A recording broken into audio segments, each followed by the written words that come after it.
Titan Student Union. Before your event begins, we ask you that you please take note of all emergency exits. Emergency exits are clearly marked with an illuminated sign above each doorway. Thank you and enjoy the program.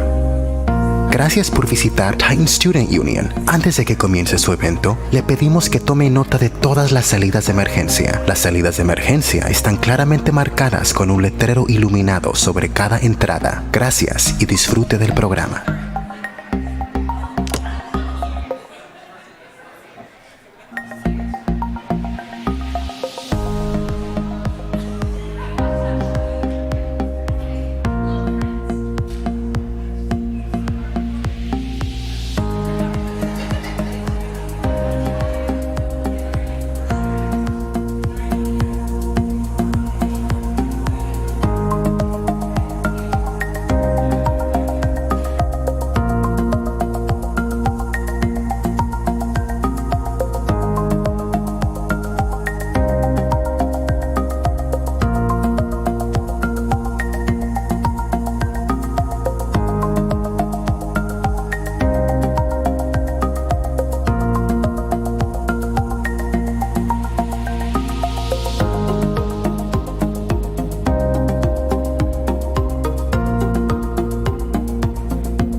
it going?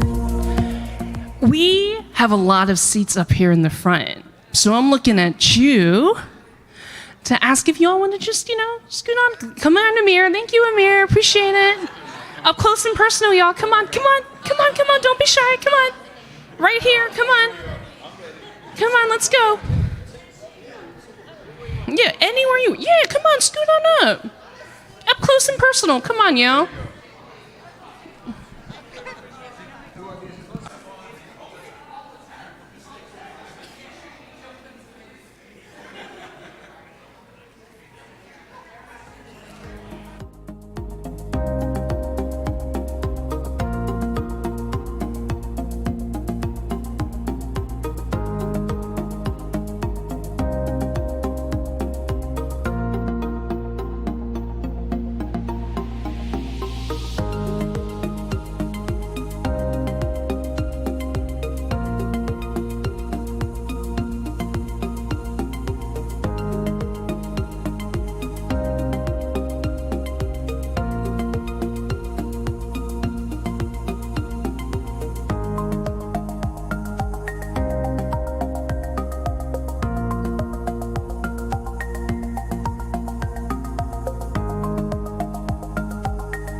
My name is Chloe Charco. I'm a second-year student, and I'm a student assistant with the Office of Diversity, Inclusion, and Equity Programs. I'm pleased to present this year's One Book, One CSUF Authors Visit. As for our run of show, we will have 40 minutes of our Fireside Q&A, and the last 20 minutes will be for anyone in the audience who would like to ask their own question. Afterwards, we will have a book signing for those interested. Lastly, I want to thank you all for coming despite the unlucky weather. Now, without further ado, I'll allow the panel to introduce themselves and we'll get started with some questions.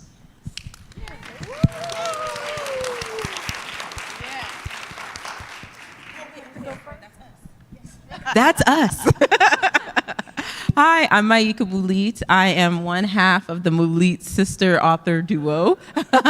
Our first book is Dear Haiti, Love Elaine, and our second is One of the Good Ones, which you all have read. And I'll allow Maritza to introduce herself. But I guess what last thing should I say?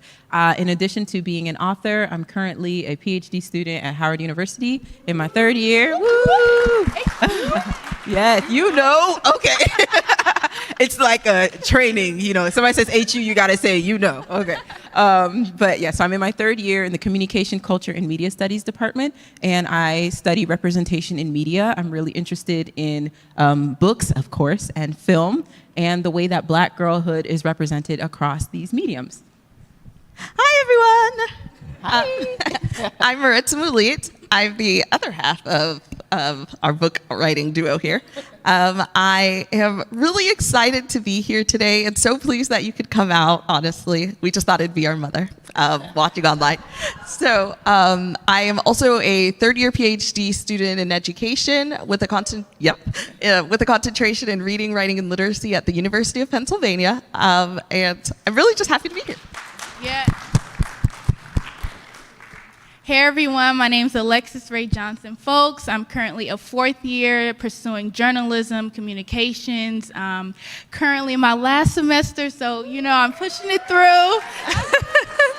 Yes, and I'm currently interning at Fox Sports as well and volunteering over the weekends, you know, doing food giveaways in my community, as well as reading to children to improve their literacy on Thursdays.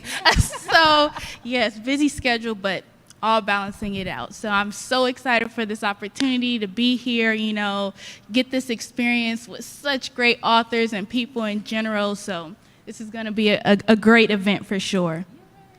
Yes. All right. Thank you. Yes. Okay. So I guess we can get started. Is everybody good to go? Chloe, anything else? Okay, so let's get into these questions. Yes, so, you know, when I first got this book, you know, I was really captured by the cover. When I saw this, I was like, oh my God, this is like super beautiful. So tell me about how the cover came about. So we are also obsessed with the cover, and we have been really lucky throughout this publishing process because many times authors do not get a say on what is on the front of their book. But the publishing team behind one of the good ones and our first novel, Dear Haiti, Love Elaine, was really open to hearing what we saw in our minds about these main characters that we created and what it would look like. So we immediately envisioned having our three protagonists, Happy, Kezi, and Jenny, on the cover. We made a really in-depth like Pinterest board with the different hairstyles that we were thinking about for Jenny. We wanted her to have like box braids or twists. We thought Kezi would have like a TWA, a teeny weeny afro situation. And we thought that Happy would be happy with like a nice press or a relaxer, you know. So we sent different examples of hairstyles, skin tones even of the different sisters, because within our own family we all have different skin tones, and we wanted to showcase that as well. And we like had all these different ideas in our mind, and the art director at the time at Inkyard Press, Gigi Lau, put it all together in a way that was just absolutely gorgeous. Yeah. It was really great being able to have that opportunity for both of our books, actually. They reached out to us and they were like, what do you envision? So for Dear Haiti, Love Elaine, our first one, we were like, Haitian people, we love our flag, so red and blue. Anything red and blue. And then for one of the good ones, we knew that we wanted to have the girls represented in this way. And then also when our publisher asked us, do you have any ideas? We were like, we are type A personalities. Of course we do. So we just pulled out this Pinterest board. But then also what was really important for us was for them to incorporate green within one of the good ones, because our characters use the Negro Motorist Green Book in order to help guide their travels throughout the United States. So that green was a nod to the Green Book. Beautiful. Okay. Okay, now moving on to, so I know both of you, I'm sorry about that. I get so comfortable. There goes the mic. Okay, sorry about that. So I know both of you guys are from Miami and were raised by Haitian parents. So talk to me about how that has influenced your work. Absolutely. So yes, we're from Miami. being Haitian in Miami is like par for the course. Like there's a lot of people from all different backgrounds. There's a lot of Caribbean folks, Latine folks, just from all different identities. But for us, growing up in Miami, it was an opportunity for us to get more in touch with our Haitian culture.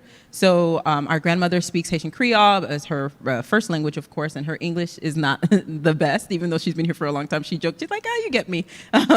And so that was something that we were always aware of in the back of our minds, but it honestly wasn't until we left Miami that we became more aware of our Haitian identity. So being a student in undergrad at Florida State, or even now being at Howard University, just seeing the ways that we talk about Blackness as not being a monolith, and seeing this is how the diaspora, through either the legacy of slavery or the ways that we have this hybridity within us, within the cultures that we came with and the ones that we had to adopt, and the way that it manifests. And so for us, our writing includes nods to Haiti whenever we can, even if the character is not necessarily talking about being Haitian or Haitian American. There's always a little nod there. So in one of the good ones, we were really talking about Black American history, but we have the girl's mother is like Haitian on the grandma's side, a little far back.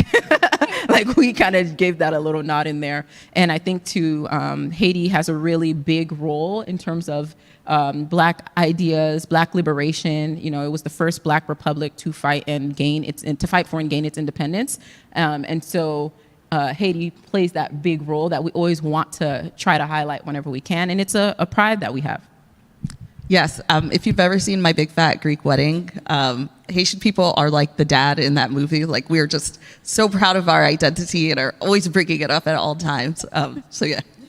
Nice, beautiful. So walk me through what it's been like working together as sisters. It's been really great. But I do mean She that. says, cackling. I know. So when we were speaking earlier at Dirk, we were talking about how we haven't written together that long, like as children. We always wrote separately. That's something that we just kind of felt like we had to do just to get our feelings, our angsty feelings out onto a page somewhere.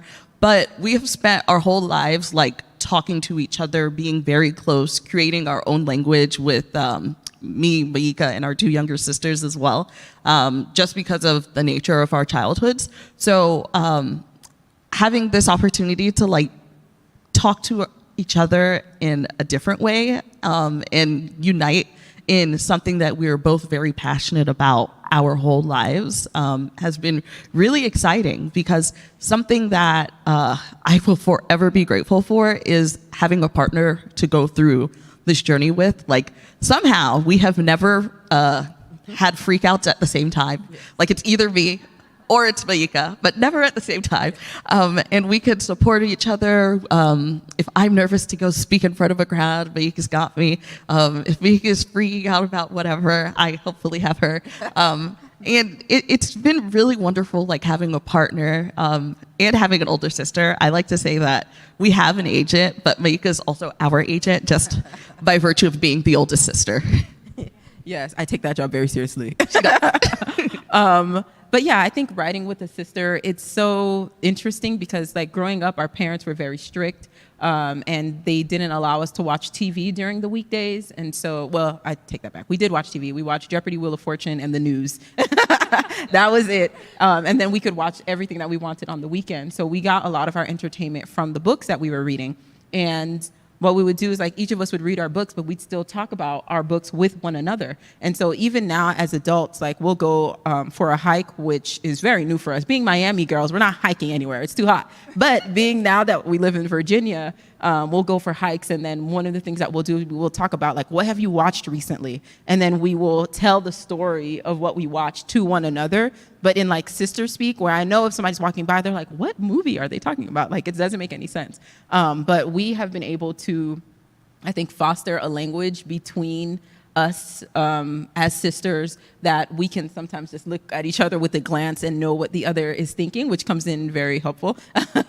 And then also sometimes I think writing in it of itself is a very solitary act. You are working with the ideas in your head, the pen in your hand, or the keyboard at your fingertips, and you're trying to create something from nothing. And that can be very isolating. And depending on the story that you're working on, like something like One of the Good Ones, which definitely has very heavy topics, even as there are moments of joy, to be able to know that you aren't going through that process of getting lost in that research by yourself is super comforting. And it also makes for great accountability, because I would just, write when I feel like it. And when we're on a deadline or have a contractual obligation, it really helps to have somebody else being like, did you write today? And I appreciate that. So outside of, having each other to go through this process with and everything, talk about some of the highs and lows you guys have experienced while co-writing this book or any of your books. Yeah. That's a good question. Okay.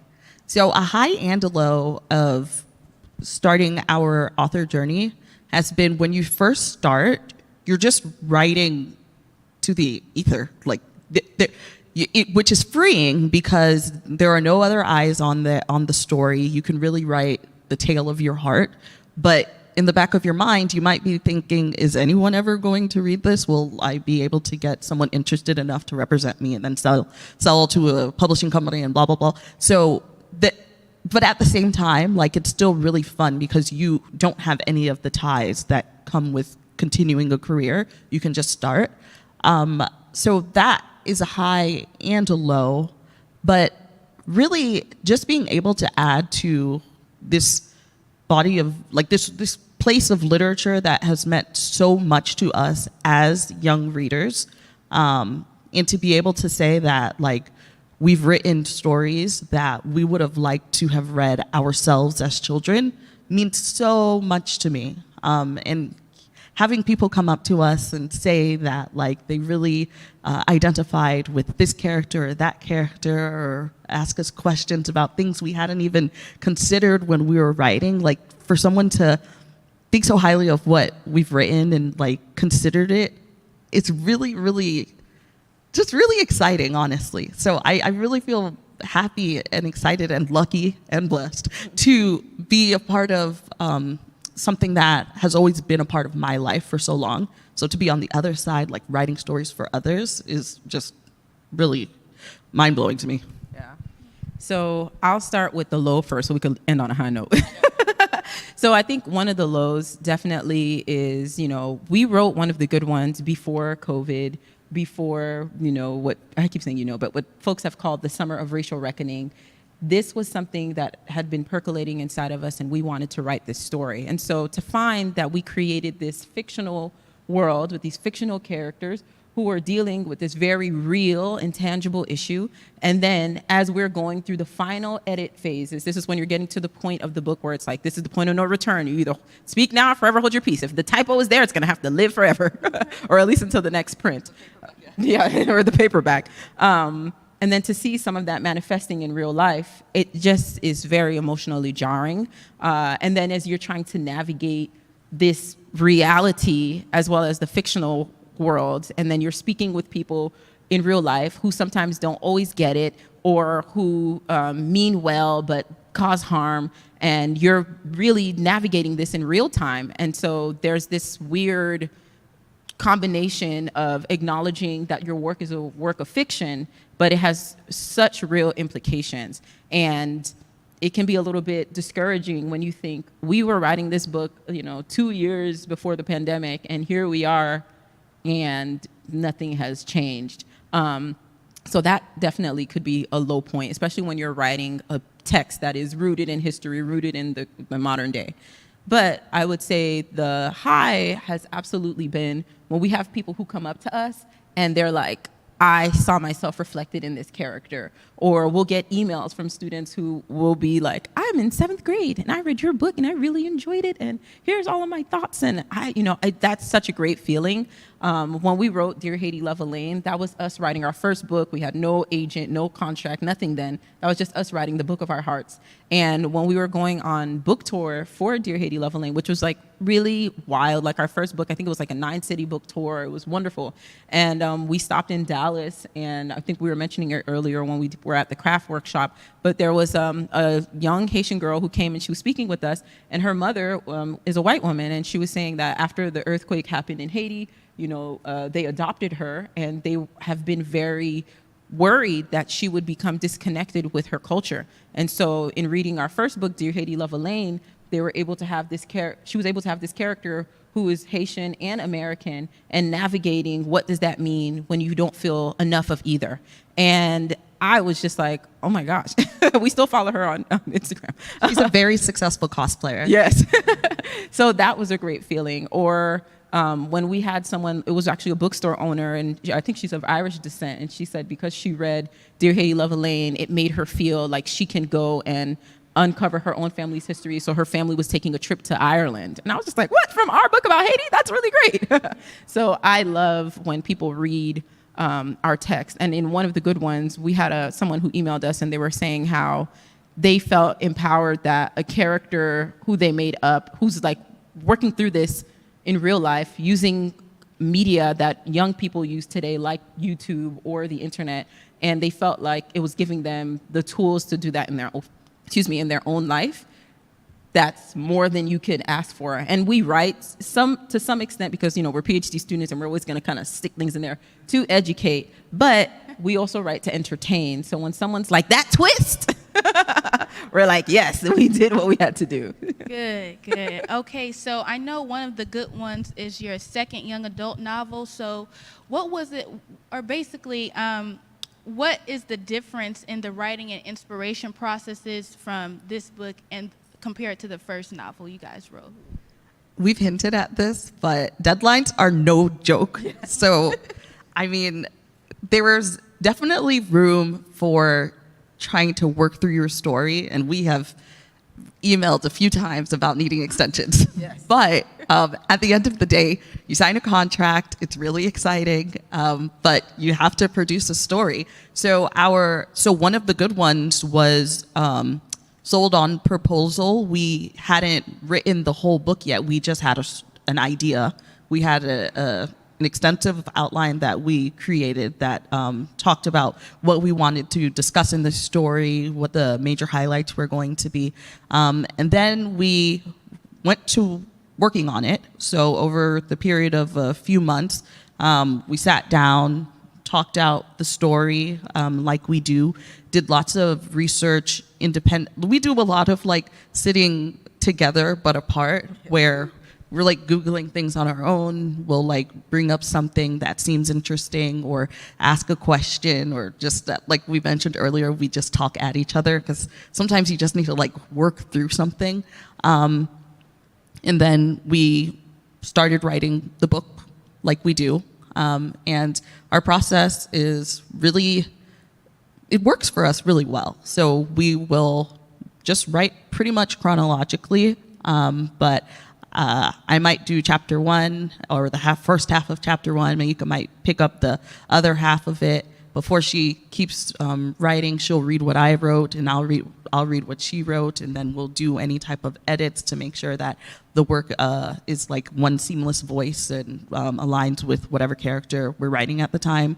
We write all the characters together. So we do that throughout the whole story, and then somehow we end up at the end. And then we send it off to our editor, and she says that it's absolutely perfect and we have nothing to fix. If only. There are so many edits that happen. There's copy edits, there's line edits, there's edits, there's just like a ton. I think, too, a major thing that's different between our process for Dear Haiti, Love Elaine and One of the Good Ones. So Dear Haiti, Love Elaine is about a 17-year-old Haitian-American girl who gets sent to Haiti after a prank goes wrong. And she learns more about this family curse that's been around for a while, and she's trying to break it because her mom is having a very public breakdown, and she's laying low in Haiti. And so she learns a lot about her Haitian culture. There's magical realism and all of these elements. But when we were writing that story, we, instead of doing a lot of research in the traditional way, we tapped into our mom, our dad, our grandma, our culture. We were able to go on YouTube for a lot of parts of it because we hadn't been to Haiti in some time. So we were looking at like, what do the roads look like? What are the people doing? All of these different things that we use to help guide our research process. And then for one of the good ones, this one, we wanted to make sure that we were incorporating as much of the history as we could. And so we used the New York Public Library, because we're library girls, as a resource. And they have the Negro Motorist Green Book, digitized versions of the text online. And so we reference that a lot. They have this interactive component that will allow you to map your journey using the Negro Motorist Green Book. And so depending on the year, they might say, if you're trying to go from Miami to LA, although it might be a more direct route to go down through Texas, you're gonna avoid Texas because you don't wanna go there if you're a Black person in this time. So it was very good for us to use that tool because we were able to visually see that. And when we are writing, although it's written, we want the words on the page to be very visual, and so that people can see themselves and see the different landscapes that we are creating. And by doing this different research of like going to YouTube, using the library, visiting places in real life where we can, it helps it make the story that much more layered and textured. Nice. Okay. Now, more of a fun question. Is there a particular Smith sister you guys feel especially connected to?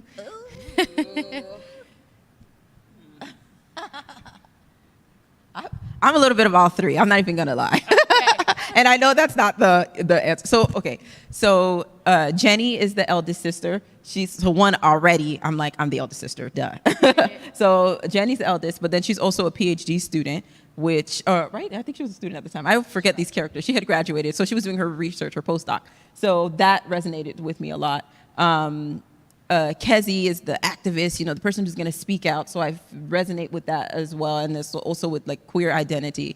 And then for Happy, I just like her because she's dramatic and I can be dramatic. Happy is so dramatic. Okay. I think for me, I would say I'm probably most like Kezi, just in terms of like trying really hard to succeed academically. And I like Jenny's hair. Yeah. And I am dramatic like Happy inside, I think. Yeah. Okay. Gotcha. Okay, so who are some of the authors that inspire you guys? Oh, you go first. Ooh, okay. Let me see.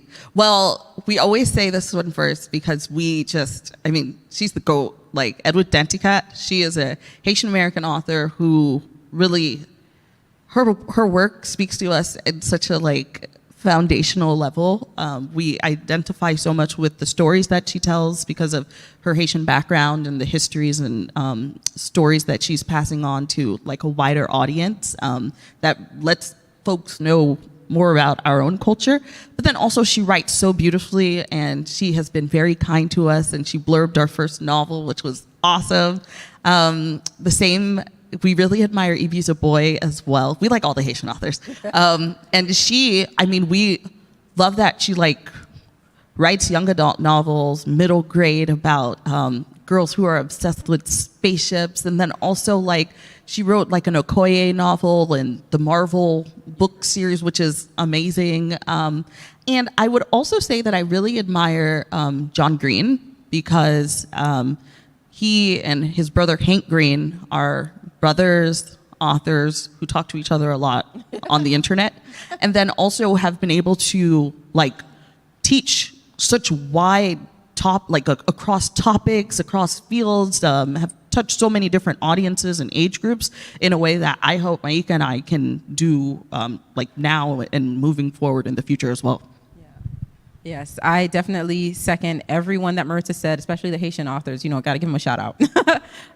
In addition to that, I would say Elizabeth Acevedo. I was mentioning earlier when we were having the writing workshop that I love all of her books. Like I see myself reflected in those characters, the angstiness, that's me. I know I'm so angsty. I also love Nick Stone. I really enjoy the books that she writes. Tiffany D. Jackson has also written these great like thriller novels that just like grab you by the throat and you're like, oh my gosh, I have to see how this story ends. So yeah, I can go on and on. I have a whole Libby library app, and I have every kind of book. It's like young adult, adult, romance, everything. Like I love it all. Gotta have it sorted out for sure. Okay, so what led you both to cater to Black and Haitian culture in your writings?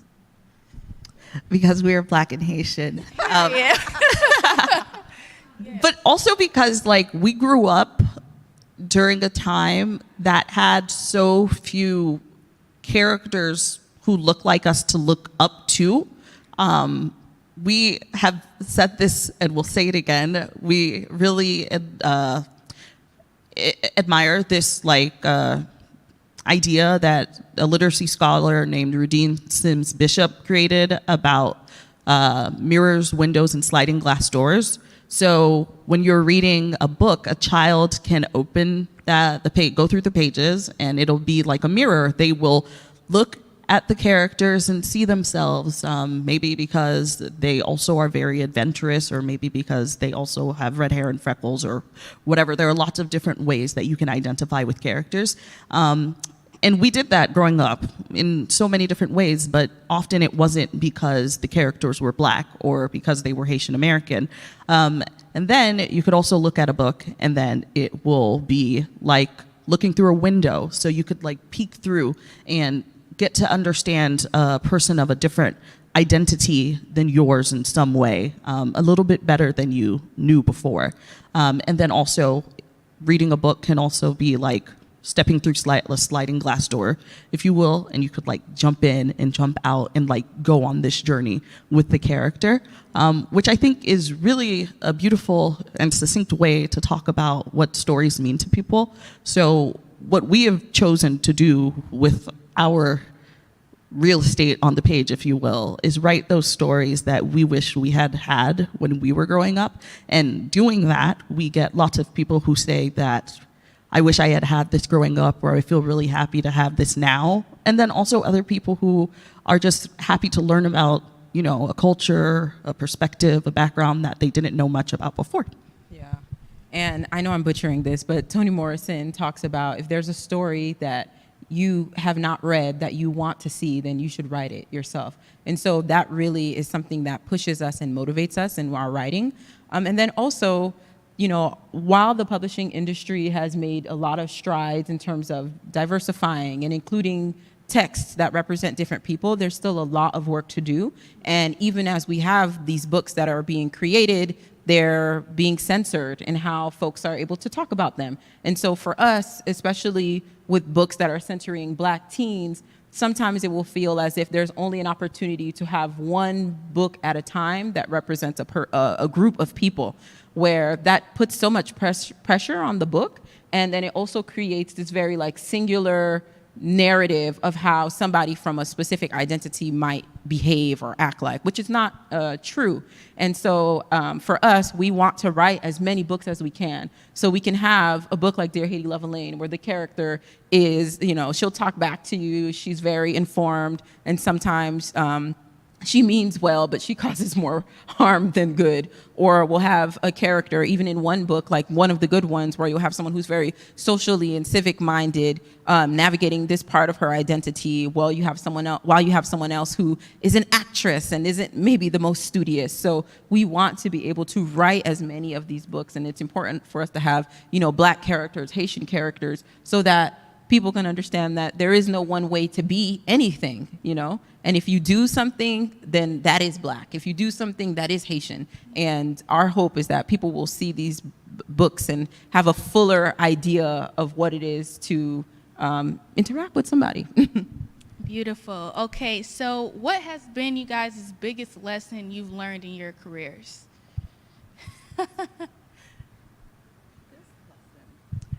The biggest lesson is to shoot your shot.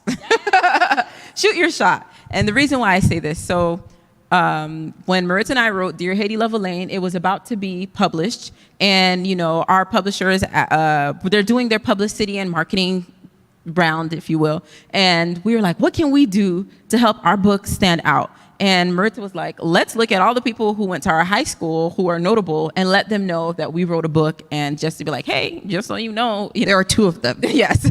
So one is Sheryl Sandberg. So we were just like, I don't know if she's going to answer. And then the other person was Brad Meltzer. And so Brad is a New York Times bestselling author. He's written books that have been turned into television programs. He's written books and TV for children, on the History Channel, all of these things. And so Maritza was like, let's just reach out to him. And so we did. And the way that Brad came on our radar was because when we were in high school, he had his first book called The 10th Justice, and he donated a whole bunch of those books to our high school. And when Brad was at North Miami Beach Senior High, and Sheryl Sandberg as well, the area was predominantly white and Jewish.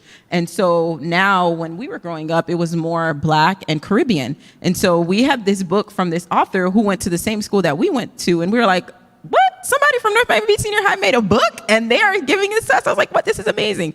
So when we reached out to him, we were just like, hey, just so you know, we wrote our own book. When we saw your book, it inspired us to know that this is something that's possible for someone who came from where we did. And just so you know, we have our book launch here. It would be great if you could come, no pressure.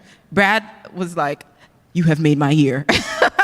He emailed us back. He recorded a video of himself, and he was just like, thank you for your message. He was going to be out of town at the time, but he was like, please let me know whatever you need. I'm going to do that. And so he's been a mentor of ours. Like, we text him all the time. He's just like, how you going? We need to have a call. And it's really because we shot our shot. And it, like, you know, we mentioned this earlier when we were talking at DIRC, which I can't remember what it stands for. It's like Diversity, Inclusion, Resource Center. Resource Center. Yeah. Okay, I was almost there. But we were speaking earlier about DIRC, and we're saying, you know, as Black people, as people of color, Indigenous folks, sometimes when you come into a space, it's not always created with you in mind. And so you have to think a little bit outside of the box to make that space for yourself.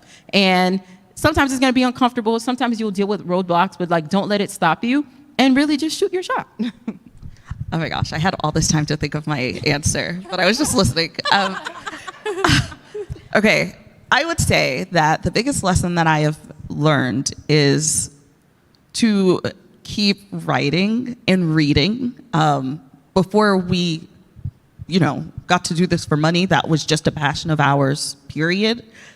So just constantly remembering that, like finding a new book that isn't written by us to fall in love with and obsess over, is still so very exciting. So just feeling close to just stories written by other people, told by other people, and then also just like honestly continually trying to write the stories that we want to write and not think necessarily of like commercial viability or what have you. Like it will find the audience that it will resonate with eventually. So just focusing on those big picture things, I think. Mm-hmm.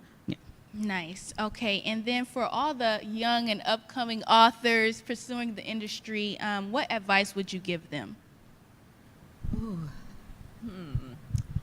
I would say, so in addition to shooting your shot, if you are just starting out, find someone who is at the same level as you. Sometimes shooting your shot, you won't get a response. You know, people are busy, they're very notable, you know, they're not going to reply.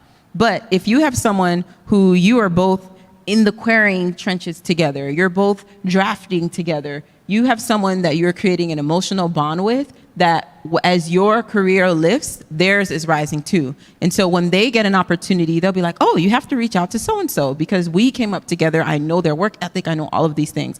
So if you are someone who's just getting started, I would say find a writing community. You can find lots of communities online, but also there are great groups that you can find in person. And if you have a writing group that's virtual, but a few people work or live in your region, then you can meet in person. But yeah, I would say that.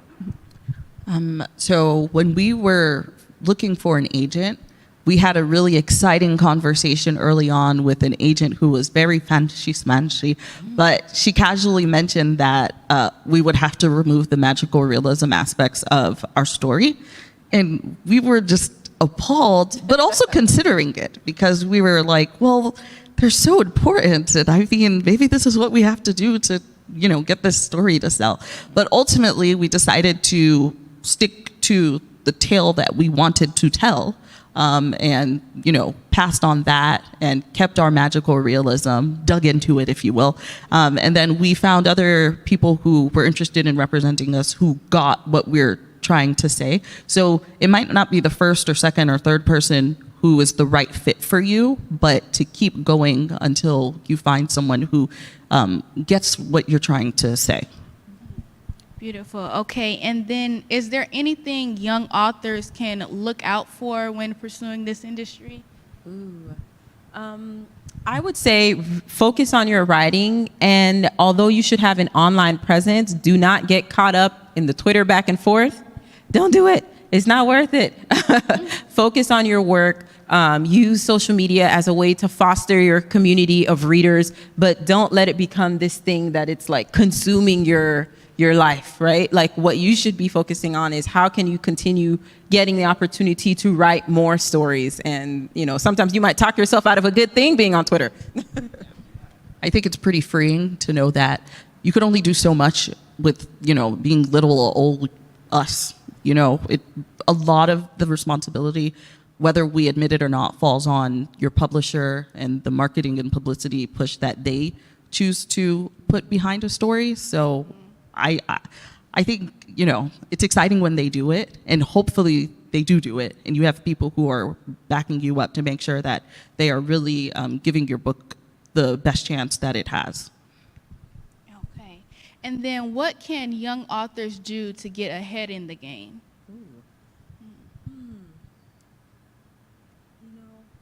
I would say, I think I would reframe your question in the sense that there's a lot of pressure when you're first starting out. Like, this is the best and only thing that you're ever going to do in the history of your entire life. And if you don't get it right, you've ruined every opportunity, And that's a lot of pressure. So I would say, like, when you start writing and you publish that first book, your goal is to get another book published. Right? So you don't have to worry about being the new shiny toy, because sometimes what happens with the new shiny toy, people love it, they play with it, and they toss it around, they go to the next shiny toy. What you want is longevity. You want to be able to show how has your voice changed over time, how has the way you think about things over time, how's your audience grown over time. And so being able to really dig into my goal, if I am a writer, is to keep on writing and just really put your focus on that. That's a very good answer. I have nothing to add. Okay. Got it. So what advice would you give authors and journalists who are covering marginalized groups? To listen to them. Yay, thank you. I will stop there. But really, to listen to them, to ask these communities the topics, the issues that are important to them, what ideas need to be elevated, how you can do that with whatever respective privileges that you have, because we all carry some in our own ways. So I think that's incredibly important to do. And then also just in general, to treat people how they want to be treated. So not necessarily what you think is good for a particular author or journalist, but again, coming back to what that person or community needs to feel like they are being respected and understood and listened to. Yeah, to add to that, there's conversations happening now, especially in publishing and other creative spaces, about who gets to write what stories. And so there have been conversations about, if you don't identify with the specific identity, should you write this story? And I think, at least for me, I think about some of the programs that I've loved. One, for example, is called Girlfriends, and the person behind it was Kelsey Grammer. Frasier. Yeah, Frasier. I was like, what does this white man know about being a black woman, a single black woman? But the show is so good and it resonates. And so I think there are opportunities where we see, okay, this person doesn't necessarily identify with this background, but because we're all human beings, there are commonalities within this experience. However, there's the caveat, sometimes it's also to take a step back and think, why do I want to tell this story? Am I the person who needs to tell this story? If I think this story needs to be told, is there someone who's already working on this that I can help uplift them instead of taking the space from someone who might not have had the opportunity otherwise? Like, while I love Girlfriends and Maritza's obsessed with Frasier, what would it have been like to have someone, maybe a Black woman behind the show Girlfriends? Like, how would it have changed? How are these, just conversation that you can have? And sometimes they're uncomfortable and they're a little bit weird to navigate. And I think, to your question about advice to authors and journalists, is just understanding that no matter who you are, whatever your identity, there's going to come a time where you're going to flub something. You're going to mispronounce somebody's name. You're going to use the wrong pronoun. You're going to whatever. But if you acknowledge that, hey, I'm sorry, I meant no harm, and you keep going forward and you show that you're doing this work, and then when someone points out, hey, this was harmful, that you don't immediately get defensive. Well, my intention was this. Of course, the intention could be good, but even in the intention, there can still be something that makes the other person not feel seen or heard.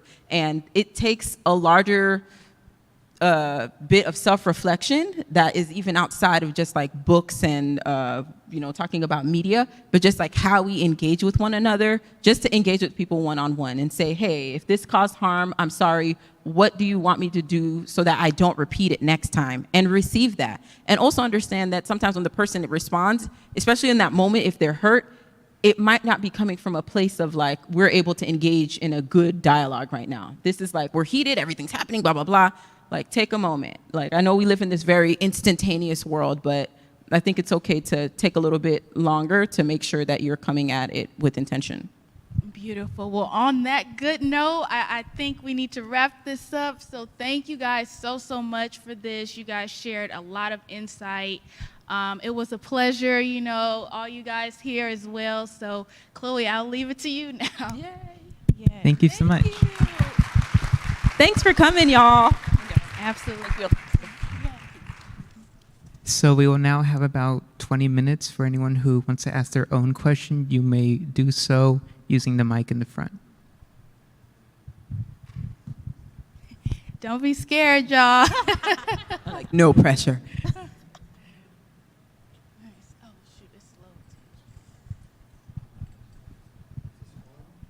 There's a little switch on the side. Yeah, or under. Yeah, it should be on the up.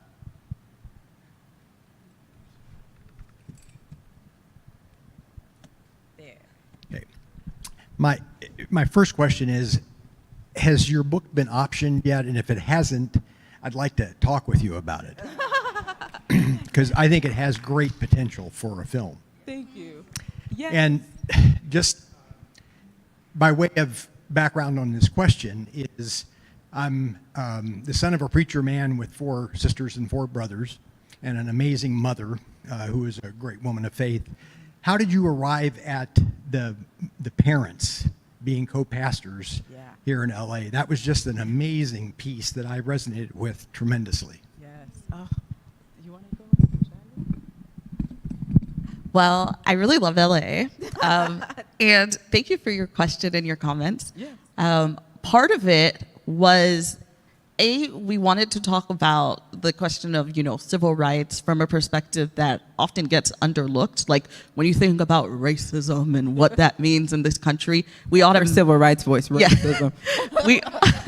We automatically go to the South, to places like Florida, and I mean, there's reason to, but those aren't the only places where people were fighting for our rights, who were making moves, and also just logistically for our story.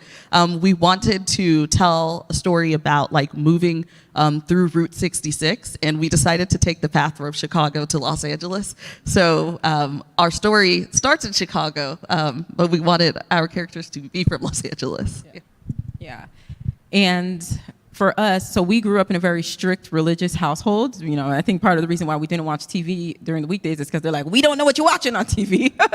So they very much were like, no, we went to church like it was our job, like it was like Bible study, youth service, helping get ready for Sunday service. Like we were at church. And so we wanted to include that because it played such a foundational role in our lives and helping us to, you know, understand faith, to understand our Haitian culture, because we grew up in Haitian churches where they would speak Creole, French, English when the young people forced them. And so, you know, church has been really foundational for us, and it's also been really important throughout the civil rights movement. We were just speaking with one of the students earlier about how the Black church in particular helped to galvanize people to seek their rights. And even in this great community that is fostered through church and religion, there are also times when it can hurt people. And that was very important for us to tackle in the story. And so setting the story in LA with 2 co-pastors, which of course having a woman as a pastor might even be seen as very like radical. And so we wanted to show how there's progress and also tension and what that looks like. And in terms of whether or not One of the Good One has been optioned, like we've had conversations, like Maritza and I, we were speaking about this earlier, like we know the publishing industry mostly, but Hollywood is very hurry up and wait, or lots of conversations where people are very excited and they're like, yes, yes, yes, and then you don't hear for a little bit, and then you hear something and you don't hear anything. But our agency, they're actively like, you know, looking and searching for people. And we've had really great opportunities with, most recently we had a discussion with Demi Singleton, who played a young Serena Williams in King Richard. And so, you know, she really enjoys the book. Now, will it become a movie on the strength of her enjoyment and trying to get the book out there? Because she has a book club and she selected One of the Good Ones as her first book for the club to read. So that could help with visibility. But, you know, anyone, we also are very biased. We think it'll be a great film. So we hope that we're putting that energy out there, that it can be picked up in that way. Yeah.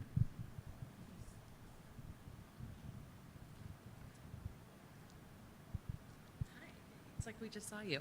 Hello, I feel like I need to be super short. Okay. Well, cover the booty back here. Okay, so my question to you is, how do you go about character development? Like, do you do like the whole, like you get into the person and like you write their backstory? And do you have a character like that you're like what's the next character that you're dying to write? Ooh, great question. Okay, so Maika, as you probably can tell, is more woo-woo than I am. Yes. But I think about, like, we don't sit there and do, like, there are, like, worksheets out there that you can do that are, like, what are your character's favorite foods and that sort of thing. We don't do that, but we do really just get a sense of who the characters are. We spend so much time thinking and talking to each other about the characters that we kind of, like, not kind of, we just end up knowing what they would like. And then strangely, like for Elaine in our first story, she 100% came to us like fully formed, like we like to say like Athena sprouting out of Zeus's head, like just was, just Elaine was just who we would Who's want. The woo-woo in now? Anyway, Elaine just was what we would have wanted to be in high school, if you will. Just all the sass and the sarcasm and the confidence and directness, all of that. So yeah, we either have this person who's ready-made and we just want to write a story around them, or we just kind of sit together and like talk through what that character is going to look like. Our third book that is going to be published is The Summer I Ate the Rich, and it is about a 17-year-old zombie named Brielle Petitfou who decides to get revenge on the very wealthy people who she blames for her family's misfortunes. And she also happens to be a zombie. That's like a really big part of it as well. But that has been really fun to write, like just because we've been able to take this idea of a zombie. So we've mentioned this to a few people before, but like the zombie comes from the Haitian concept of zombie. And it was by the enslaved people in Haiti who were so fearful that they would continue to be enslaved after death that they created this idea of what a zombie is. And then someone came to Haiti, heard about it, brought it to the United States, and then eventually developed it into the brain-eating, gray, gory idea of a zombie that we know today. So our character is Haitian American. So we've combined this idea of a Haitian zombie and an American zombie, and we get to incorporate the guts and the gore and the blood and the creepiness, along with some of the bigger ideas that we have about class inequality and Miami sinking and stuff. So Miami sinking, yeah, not singing. Oh yeah, but that's been really fun to write about as well. Yeah, I think too.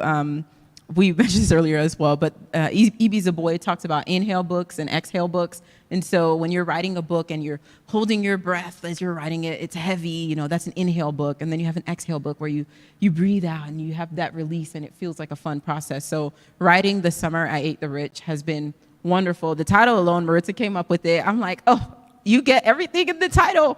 And we're so excited for this text to come out. Like, we are in the editing phase right now because we sent the first draft to our editor and she sent it back. So I'm excited to see what comes of that. But I love writing new characters because you're in a new world. You're basically having the character speak to you through the page. Like, we'll spend all this time writing a very extensive outline, and then there'll come a part where we're like, this isn't true to the character anymore, so we must adjust. And that's a really great feeling, because then it feels like the magic of writing has not left us, even though we are contractually obligated now.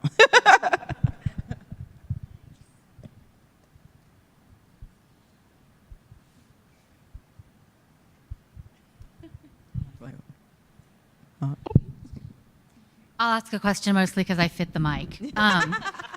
Tell us about the topics of your doctoral dissertations. Yes. Oh, No pressure. No pressure. Gosh. Okay, so I'm still working on refining it. But for me, I have been really interested in Black girlhood and the way that it is represented across literature and film. But also something that's really important to me is, like, when scholars talk about Black girlhood, they'll tend to use Black feminist thought or Black feminist theory to help guide their academic research. And I'm making the argument that that also contributes to the adultification of Black girls when you're using the archetypes of the mammy, the Jezebel, and all of these things that don't necessarily fit for a child. And so I'm still working it out. And I feel like each time I read more literature, the idea shifts a little bit more, and I'm pulled away. And my advisor, she's like, I know you have a lot of great ideas. Just choose one. And then it doesn't mean you're not going to go back and write something else. And I'm like, okay, but it's the first one. So I'm still working on refining it, yeah. And I just passed the comprehensive exam not long ago. Thank you. So the idea is, you ask me this now in a year, it might be completely different. Okay, I wish I went first. So I am, I know my advisor isn't watching, but I just feel her judging me. Okay, so, okay, I'm really interested in the meaningful representation of learners in how they, okay. Oh gosh. Okay. I'm really interested in the meaningful representation of people from diverse communities and how they come to perceive themselves, as well as how they read the world as a result of the different types of media that they consumed.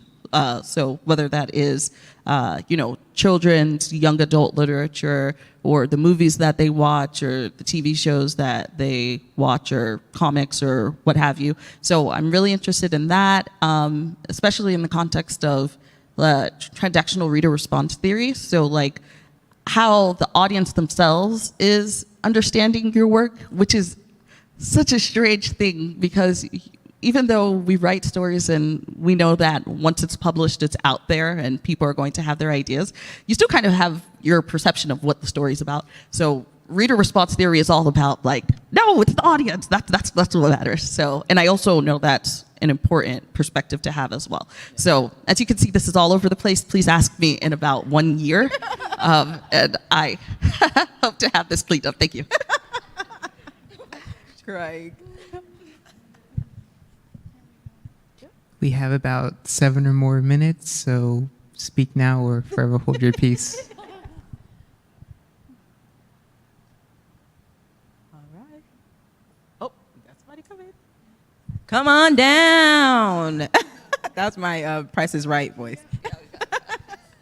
Hi, I'm just curious, like, when did you two know that you wanted to be an author? Like, how old were you two? Was it like a special moment that happened? Yes. Ooh. So, oh, you want to go? Or? I think that the first time, well, since we spent our whole lives reading books and then also just hearing stories because the nature of our culture and our family, like storytelling was always in our blood, if you will, or socialized at the very least. But I think that, because like even growing up, like writing alone, I would have to like come home and write to protect my thoughts from my nosy sisters. I would literally like write, instead of saying "Dear Diary, today this happened at school," I would write DDTTHAS and then immediately forget what I wrote. But it really helped to like have it out on the page. And so that's always been a part of like my process as being a human in this world. But it was after we started and graduated with our masters that we decided to like actively try to get a story that we were writing together published and like try to do the whole professional author thing. Yeah. I wish I took Maritza's philosophy of writing in code. Because I literally remember, like, I wrote a diary. I was obsessed with Justin Timberlake at the time. And my mom was like, "Who's Justin? What is this?" And I was like, "Oh, no, I should have listened to Maritza."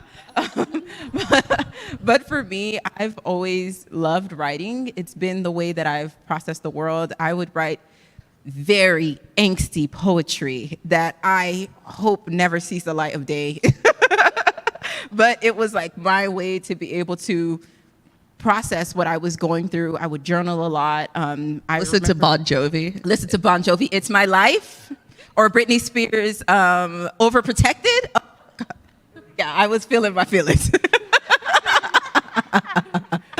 But I think, you know, writing has always been something that I've enjoyed. Like I remember, well, I barely remember this, but when I was younger, there was a book that I wrote in kindergarten where I think it was first grade, where we were supposed to write our own story. So I wrote about getting my first pair of roller skates and not knowing how to write them. And my teacher was so like, "Oh my God, she actually wrote this." So she laminated it, and all the colors that I drew started to bleed through because of the lamination.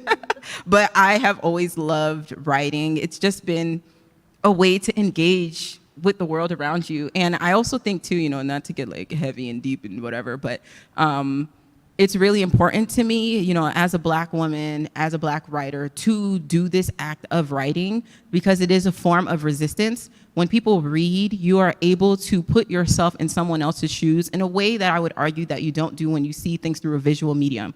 When you're reading, you're in your head. And so you're processing your own thoughts as you're processing the thoughts of the character. And so it gives you an introspection that allows you to see people in a more fully fleshed out way that is terrifying for some people. And we know that they are stopping folks from reading certain books because they're like, this is going to resonate so much because you're going to see that this person, in addition to them having this marginalized identity, they're just a human being, that you also have things. Like everyone understands what it is to feel like you're not enough, right? Maybe you're a mom and you're working a job full time and also raising kids and you feel like you're not doing either enough, or you are a student athlete and you feel like you're not being a student enough or an athlete enough. It doesn't matter what it is. Like we know what that feels like. And so for me to be able to contribute to that, I love that. And I'm very aware of how, you know, Black folks have not always had the opportunity to read and write. Our grandmother, when she came from Haiti, her education stopped at 6th grade because of the very real reality that you need to go out and you need to work and you need to help support the home. And so for us to be where we are now, you know, the children of immigrants getting our PhDs and being authors, working, you know, at a think tank and all these other really cool things, that is a testament to where we've been and where we're headed and where we continue to go. So.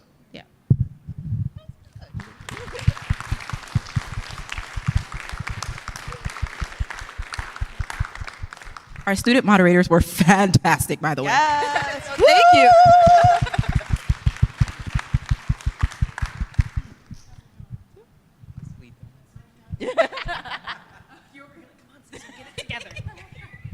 Hey, thank you for coming, everyone. Yeah, so we're going to do a book signing. So if you are interested in having your book signed, you see you're eager, you're ready. All right, so what we're going to do is we're going to form a line here. We're going to give the authors about 15, 20 minutes just to rest up a little bit. So then we'll come back and get that situated. So if you are interested in getting your book signed, line up here. That table there is where they'll be signing books. All right? Sounds good? Cool. So before we have everybody move, Oh, right. can I For the have gram. Hold on. everyone just shout obnoxiously at the camera as I record? Do you want your phone? Woo. Oh, I have Maritza's. It's okay. Yeah. So we're just gonna go woo, and then we can do the wave as ridiculous as you want. I'm kidding. Okay. 1, 2, 3. Woo! Yay!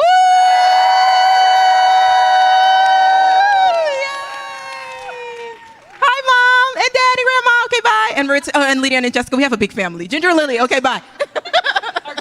Our dogs.